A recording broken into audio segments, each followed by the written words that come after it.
Kumeshuhudiwa sinema ya bure katika soko la Kabati, kaunti ya Kitui, baada ya jamaa hawa kulazimika kubeba bidhaa hizi kwa kichwa na kuzirudishia mwenyewe. Tumeona kitu ya kushangaza. Sisi tumeona watu wawili walikuwa wamebeba mattress na gas na TV.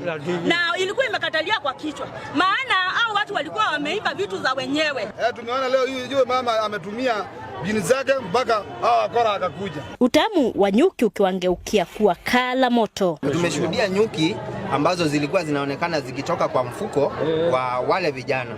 Wezi hao waliimba mali hiyo wiki iliyopita, na mwenyewe alipopiga ripoti kwa polisi akusaidika, hali ambayo ilimlazimisha kutafuta ujuzi wa daktari huyu wa kienyeji. Wakazi wamewaonya watu wenye tabia za wizi kubadilisha mienendo wasijapata aibu kama hii. Kwa hivyo kuimba sio kuzuri, afadhali mtu atumie jasho ya.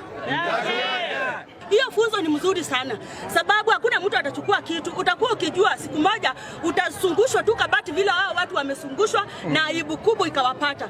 Iliwalazimu maafisa wa polisi waingilie kati kuokoa wawili hao kutoka kwa wakazi waliojawa na amaki kufuatia kukithiri kwa visa vya wizi eneo hilo.